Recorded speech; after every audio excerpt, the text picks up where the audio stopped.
Silver's price got knocked down pretty hard today as the markets are taking a vacation from worrying about what's going on in the Middle East, and they're looking ahead to the Fed. We'll talk about it and so much more as we explore.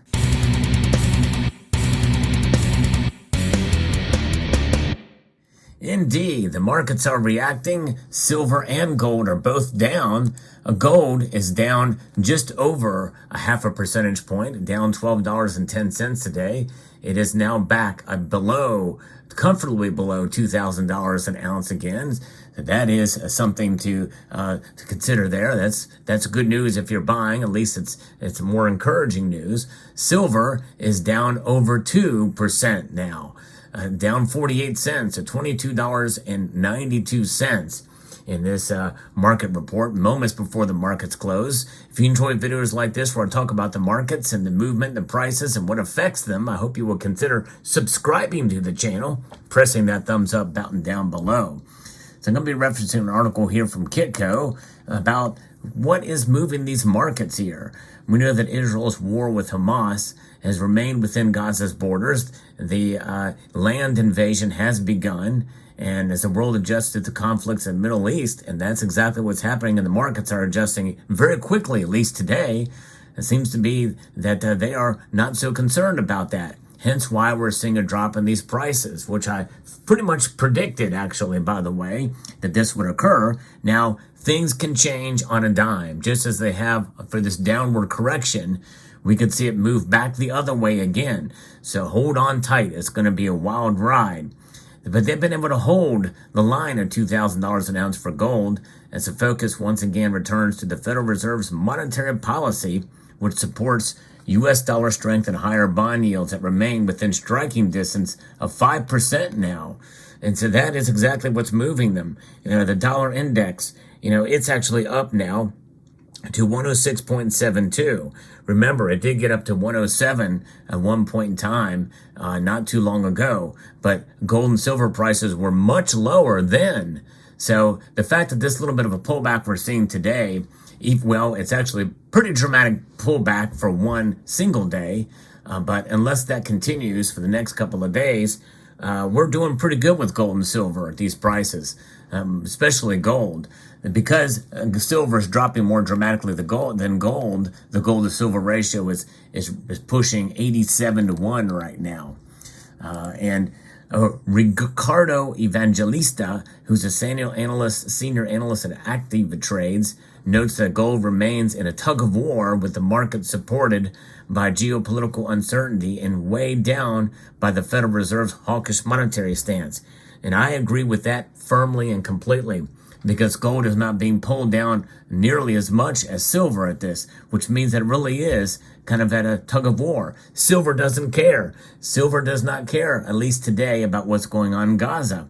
And I think that's the aspect of it as an industrial metal and as a commodity. Why do I say that? Well, crude oil is down as a commodity. It's down over 1.18%.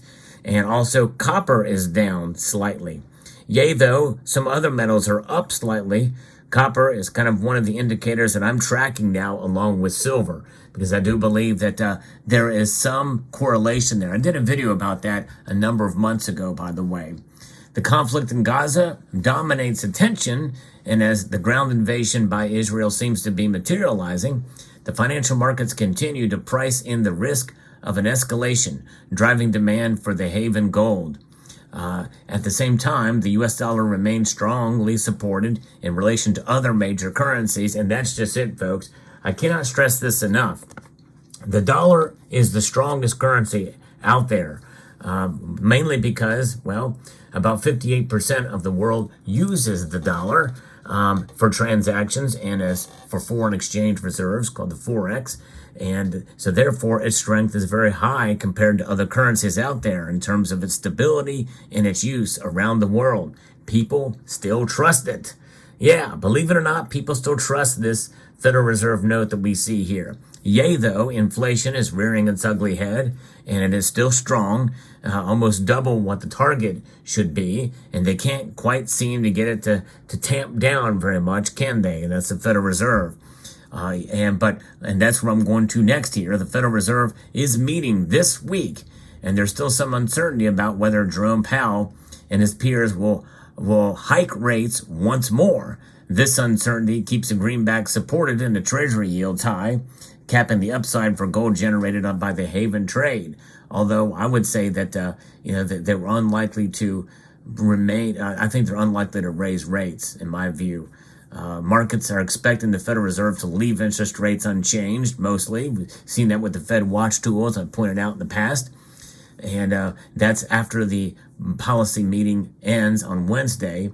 But there are growing expectations that the central bank could maintain a restrictive interest rates through the first half of 2024. The Fed will likely maintain a broadly hawkish policy tilt, consistent with the September dot plot and fixed income analysts from TD Securities. However, the committee will reiterate that it aims to proceed carefully as it formulates the next policy step. So in other words, that's just policy speak for they're just going to kind of leave things the way they are. Leaving things the way they are in a pause, we are in a certified pause now, is a hawkish stance at this point. A pivot and a move to the other side would be a dovish stance, and we're likely not to see that anytime soon. The Fed will likely really kind of maintain this going for a while. A community analyst at Commerce Bank said that any suggestion from the Federal Reserve Chair Jerome Powell that a rate hike is still on the table for December meeting could put more pressure on gold in the near term. Indeed, it could. And silver as well, because right now silver is reacting pretty dramatically, down more than 2% on the day. And this is the time when silver stackers have got to be consistent and persistent and patient with silver's price. Because that's really the thing. Silver's price has been relatively depressed compared to gold over the past decade when you think about it. The gold to silver ratio has narrowed or has widened dramatically from its low of 33 to 1 back in 2011 down to, or as high as 126 to 1 during the height of the pandemic. So that's a very, very broad range. And right now it's averaging now, I would say probably around above 70 is the average. So if we can get around 70, and then we're sitting pretty with the gold to silver ratio. I don't think we're going to get there anytime soon. I used to think that the average was going to be around 60 to 65 to 1. I no longer believe that. I just think there's too many things working against silver on multiple different fronts, complexities in the natural market, I believe. Nonetheless, we'll see here. So we'll see what Friday's non-farm payroll data for signs of slack in the marketplace. That's going to be something else to watch out for. If it fails to materialize yet again, a Fed rate hike in December could become more likely again. It's true that interest rate expectations have had less of influence on the gold price as of late, and that doesn't necessarily mean that this will continue to apply in the coming weeks, according to the analyst. We have therefore warned against assuming that an upswing in gold or silver that could have seen in recent weeks will simply continue, and has been due to exceptional circumstances. And that very well may be the case, and that means that my prediction of $28 silver is further and further away from becoming any kind of possibility. Even though I'm holding out hope that it will, I don't know. I don't remain as confident as I once was, and even that confidence was kind of relatively short-lived. I don't take my predictions seriously. I do them for fun and for entertainment purposes. I kind of want to garner a conversation and a discussion and what you guys think. But most feel that silver should be higher. Well, yeah, we all feel it should be higher than where it is now, even with natural market forces completely at play. But on the other hand, we also, think that there is a lot of factors that come into play in the silver market, the complexities of it, the fact that it does have a dual role. So there's a pushing and pulling of a different nature in the silver market that is different than the gold market. And this is why we're seeing a widening ratio between the two metals. And as more and more central banks switch from an active rate hiking mode to a wait and see approach, the moment of policy reversal is approaching.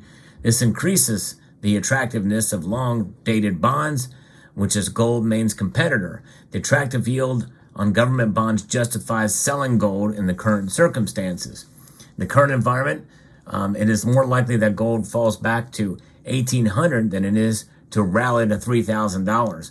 And I do believe that to a degree, but I think that $1,800 is kind of out of the scope right now too. But more likely to hit that than 3,000 if you want to make a comparison. But 3,000 is a pretty big reach now.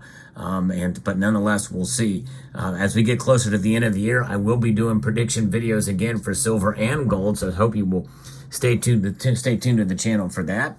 And so we'll see how this plays out. Nonetheless, these are the times for stackers to just maintain and hold the line. A slight buying opportunity if you're so interested, but we're going to see things like this happen with the markets, move slightly one way or the other, or even a big drop. And some may consider and interpret today's move in the price of gold and silver as a correction from last week's bull run for gold and silver. And that could be the case too. But when you think about the geopolitical nature, well, I think they're ignoring it today, or they're not worried about it today. At least gold and silver aren't. Let me know what your thoughts are in the comment section down below. I hope you found this video informative, insightful, and educational. Would like to extend a multitude of gratitude to each and every one of you for taking the time to watch, and to encourage you to please rate, share, comment, and subscribe.